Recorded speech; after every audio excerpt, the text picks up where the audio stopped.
Bom, é Natal, né? Já começou o fim do ano. Começou o encerramento do ano.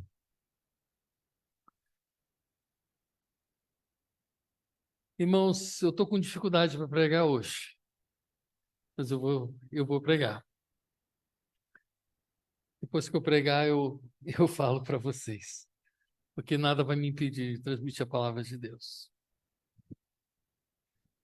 Lucas 2, de 1 a 18. Vamos comemorar o Natal, irmãos. A partir desse mês, vamos ter mensagens que falam dessa boa nova, que nos dá alegria, que nos traz uma notícia maravilhosa. Jesus nasceu. Vamos abrir Lucas capítulo 2, de 1 a 18.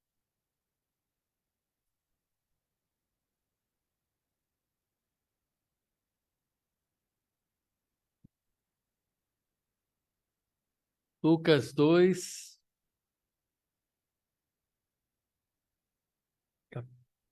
de 1 a 18.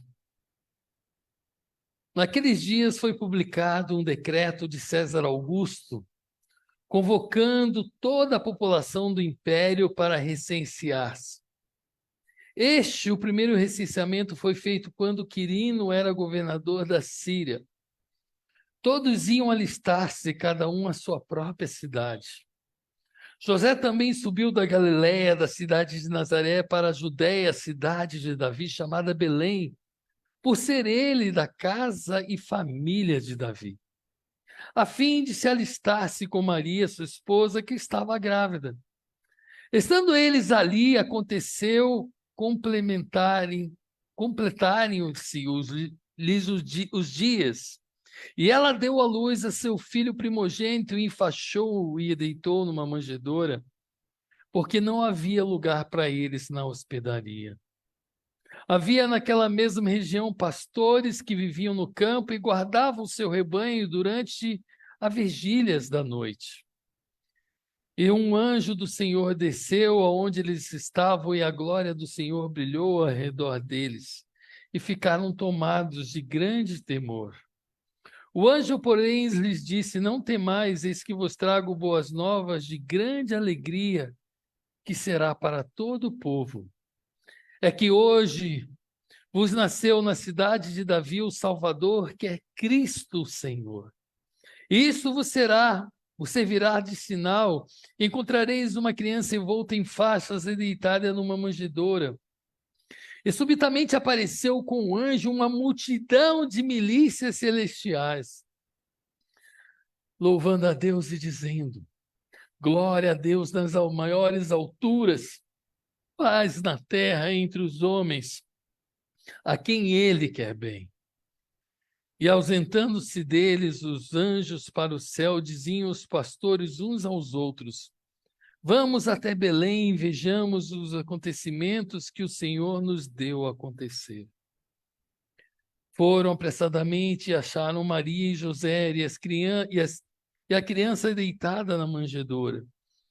E vendo-o, divulgaram o que lhes havia dito a respeito desse menino. Todos os que ouviam se admiraram das coisas referidas pelos pastores. Maria, porém, guardava todas essas palavras, meditando-as no coração.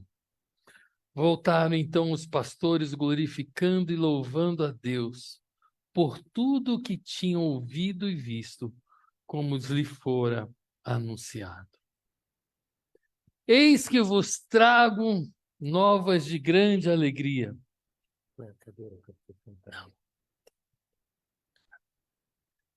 Eis que vos trago novas de grande alegria. Queridos, o Evangelho não se inicia como a maioria das histórias. Assim era uma vez. O relato do nascimento de Jesus não foi relatado como um conto de fadas, nem como lendas, nem como os mitos. ou até mesmo nem como a Guerra nas Estrelas. Quem assistiu a Guerra nas Estrelas? Ó, o Leong gostava, levantou a mão ali. O relato bíblico do nascimento de Jesus não se trata de uma metáfora, é real.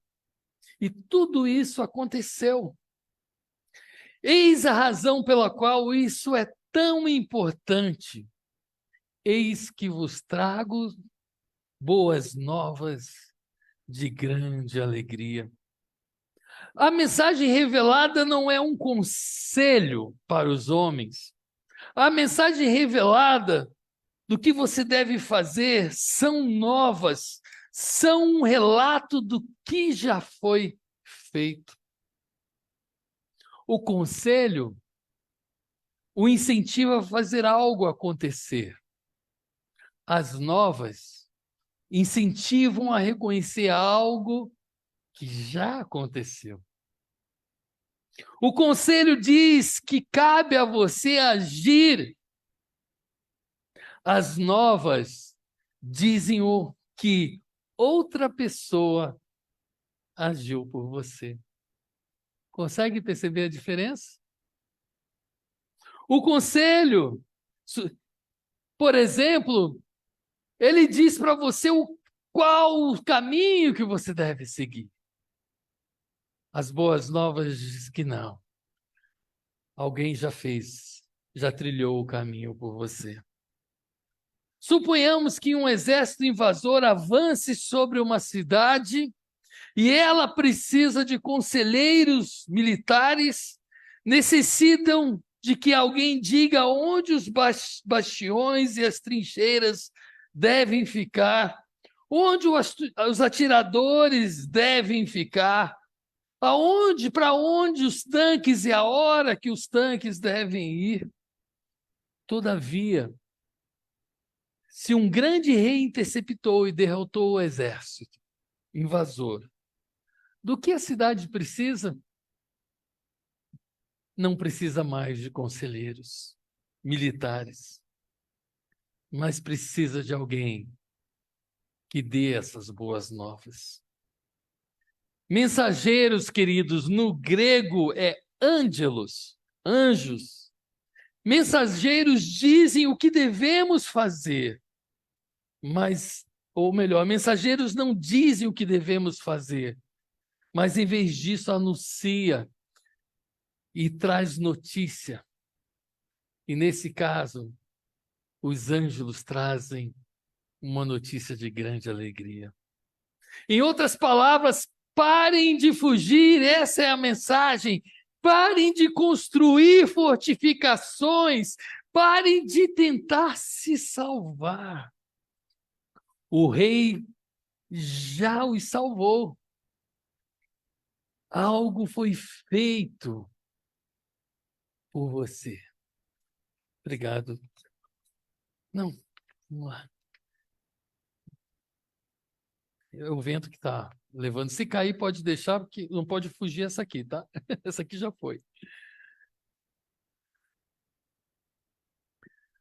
O rei já os salvou, algo já foi feito por você. E isso muda tudo. Não existe nenhuma moral na história da natividade.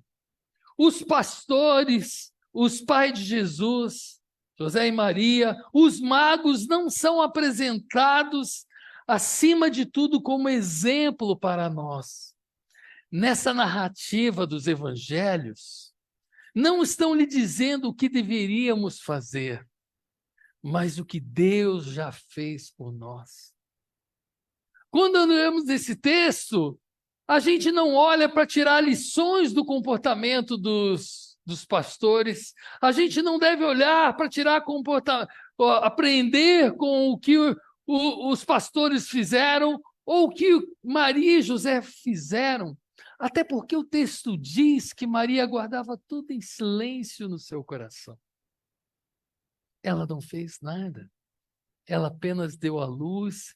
Aliás, isso é muito ao menino Jesus. Mas toda essa história aconteceu para dizer a você que você não precisa fazer mais nada. Deus fez por nós. Então, a primeira e também principal lição que aprendemos é que o Evangelho de Boas Novas é uma proclamação de que você não se salva. Deus veio salvá-lo. Irmãos, quantas vezes a gente olha para o mundo tentando achar salvação.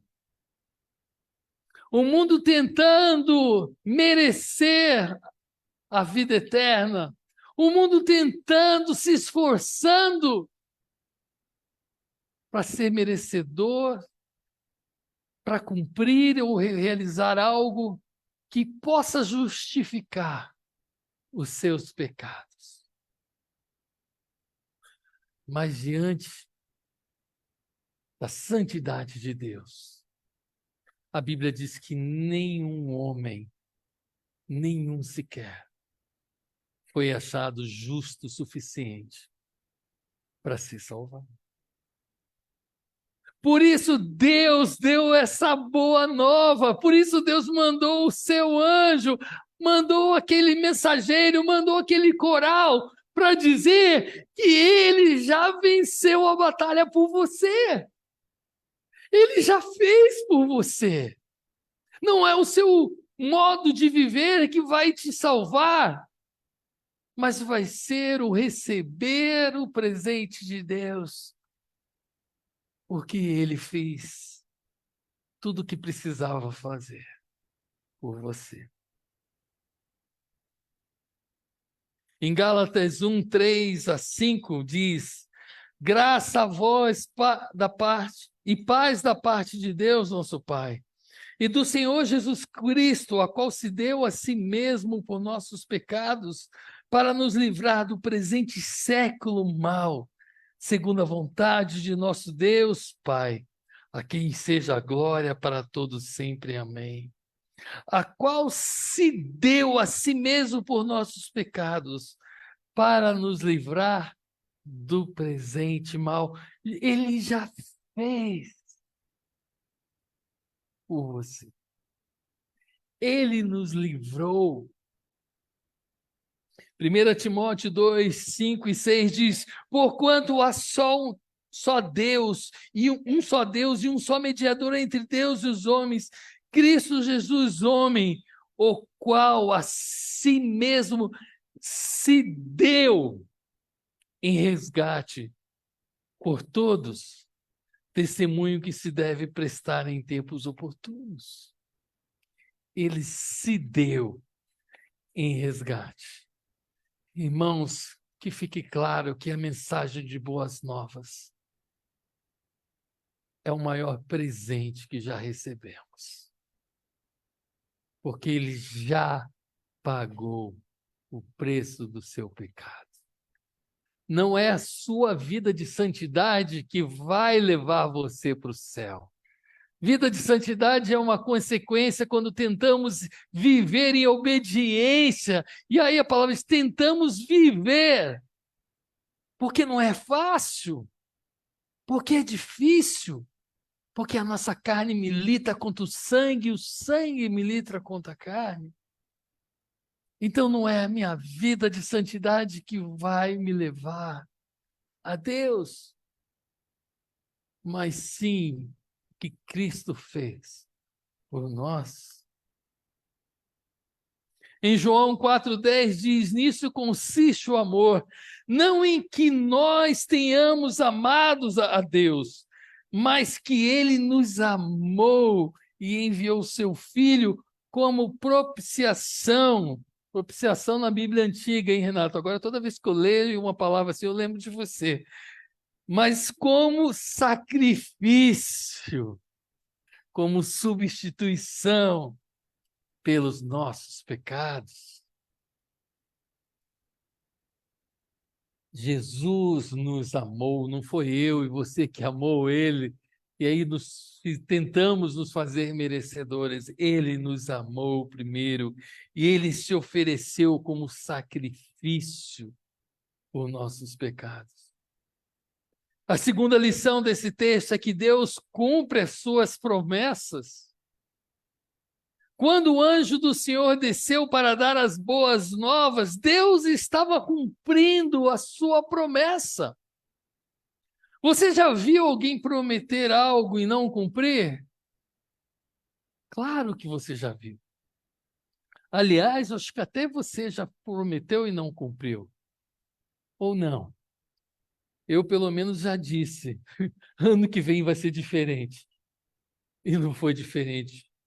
Ano que vem vou emagrecer, vou fazer exercício. E não foi diferente. Até você já prometeu, eu garanto, muitas vezes. E não conseguiu cumprir. Mas faz parte das boas novas o saber que Deus cumpre as suas promessas. Amém? Amém. Deus cumpre as suas promessas, querido, pode confiar. Há pelo menos 52 promessas no Antigo Testamento que foram cumpridas em Jesus. Você sabia disso? Pelo menos 52 promessas que foram cumpridas por Jesus. Eu quero lembrar algumas aqui. A mais antiga profecia se encontra em Gênesis 3,15. Diz o texto: porém, inimizade entre ti e a mulher, entre a tua descendência e o seu descendente. Este te ferirá a cabeça, e tu lhe ferirás o calcanhar. Cristo infligiria um golpe mortal contra a cabeça de Satanás. É ao passo que Satanás feriria o calcanhar de Cristo, o fazendo sofrer. Jesus deu o golpe mortal na cabeça de Satanás, pois ele venceu a morte.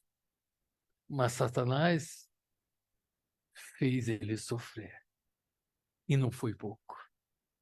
A Bíblia diz que antes mesmo o seu suor transformou-se em sangue, porque ele sabia o sofrimento que viveria.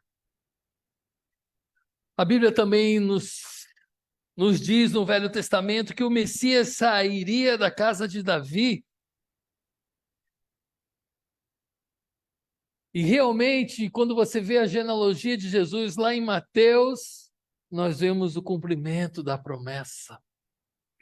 Jesus é descendente de Davi. O texto que nós lemos diz que ele foi se alistar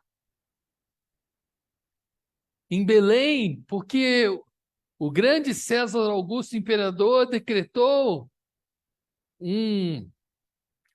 como é que fala? Um censo, né? Oi? Recenseamento, né? Como hoje a gente fala que é censo, né? E cada um teve que ir à sua cidade natal, e aí nós vemos o cumprimento da profecia.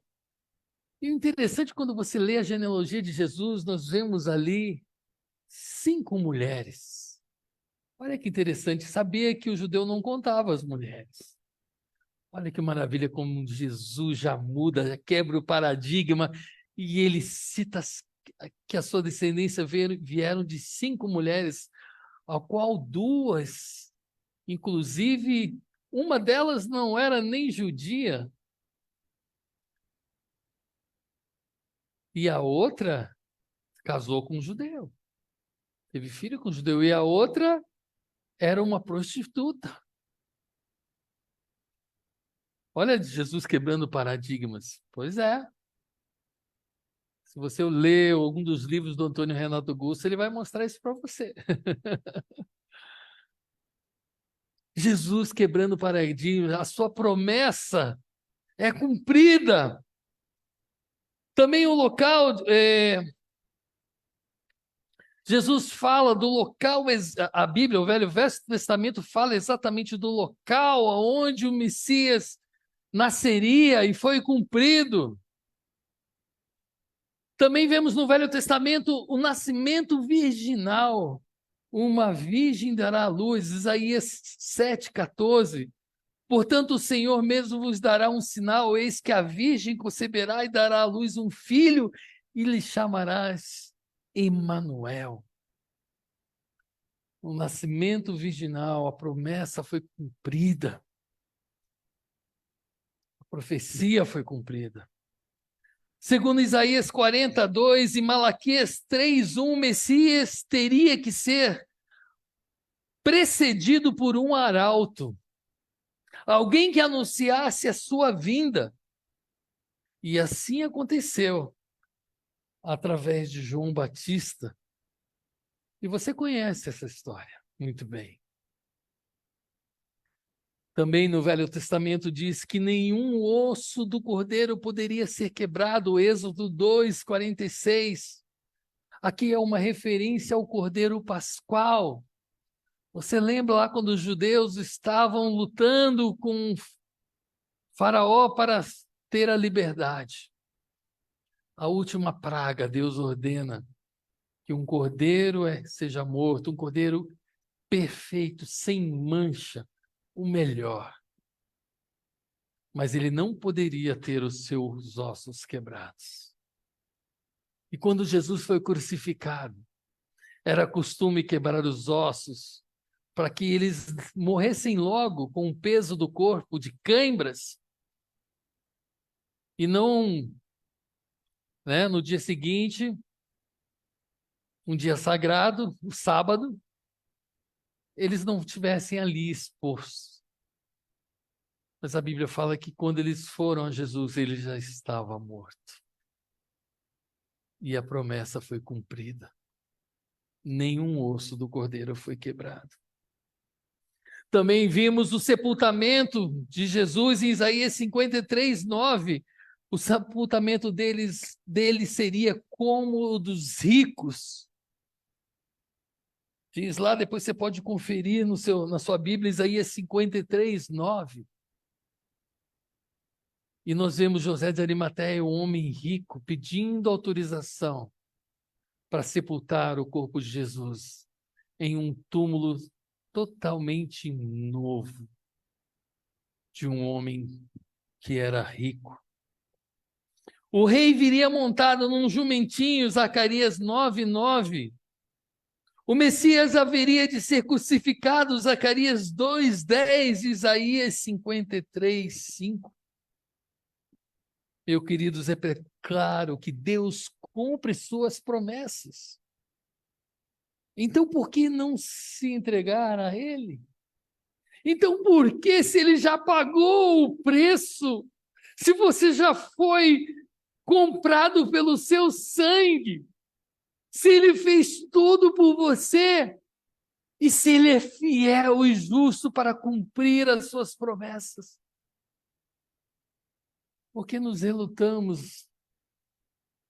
Por que demoramos tanto tempo para se entregar por Ele? Queridos, por que não aceitar o presente de Deus? Essa é a mensagem que a igreja tem que levar. Essa é a mensagem que você, meu querido, tem que proclamar no Natal. Essa é a mensagem pura e plena do Evangelho de Cristo. Jesus já fez. Jesus trouxe uma nova de grande alegria.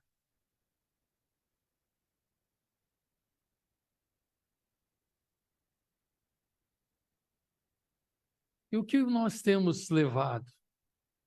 O que o mundo tem apregoado na mensagem do Natal? Essa reflexão eu penso em todos os anos, porque eu aprendi desde pequenininho com meus pais. Como é o seu Natal? Qual mensagem você tem levado? Quando você enfeita a sua casa, para o Natal, qual a mensagem que você tem levado? Será que é a mensagem de boas novas? Será que você coloca um versículo, um texto bíblico, dizendo a mensagem real de fato que você agora acabou de ser lembrado? Que Jesus já pagou, que Jesus já fez? E que a mensagem não é o que eu tenho que cumprir, do que eu tenho que fazer, quais os passos do meu viver, como eu devo viver para alcançar, mas sim que Jesus me amou e se entregou por mim, que ele já pagou o preço, ele já fez tudo. Hoje vos trago novas de grande alegria. Nasceu o Salvador, que é Cristo Senhor. Na cidade, nos shoppings, nas festas da sua empresa, na sua família. Como você pode ajudar a levar essa mensagem? O mundo não prega essa mensagem. Nas TVs não falam sobre isso. Quando você vai ao shopping, você só vê Papai Noel e árvore de Natal. Você não vê Jesus. Possamos, queridos, sair daqui. Nós estamos iniciando o mês de Natal. Com esse desafio, proclame a mensagem real de boas novas. Amém? Queridos, o que me aconteceu ali, eu tive uma arritmia. Meu coração estava batendo fora do ritmo. Eu senti, estava difícil puxar o ar. Estava difícil. E ela se perdurou. Eu não sei se ainda já voltou ao normal, mas eu sinto que está mais brando. E fazia muitos anos que isso não me acontecia. Eu já fiquei internado 2 vezes na UTI cardíaca por arritmia. E aconteceu, né? Então, mas eu falei, se eu vivo para Deus. Então, se eu estou aqui, porque Deus quer que eu esteja aqui. E enquanto eu conseguir, eu vou cumprir o meu papel. Claro, eu vou sair daqui agora, eu vou no hospital, vou fazer um eletrocardiograma, para ver se preciso ser medicado. Ainda sinto um pouquinho, acho que ela diminuiu, mas ainda está um pouquinho. Mas às vezes deu calafrio, eu senti calafrio, às vezes dava uma sensação estranha, mas eu louvo a Deus porque eu consegui. E fazia mais de, acho que 10 anos que eu não acontecia isso, eu não sei, faz muito tempo. Mas Deus permitiu, né? E graças a Deus a mensagem foi pregada. Não faça isso ser em vão. Você é desafiado agora a levar essa mensagem, tá bom?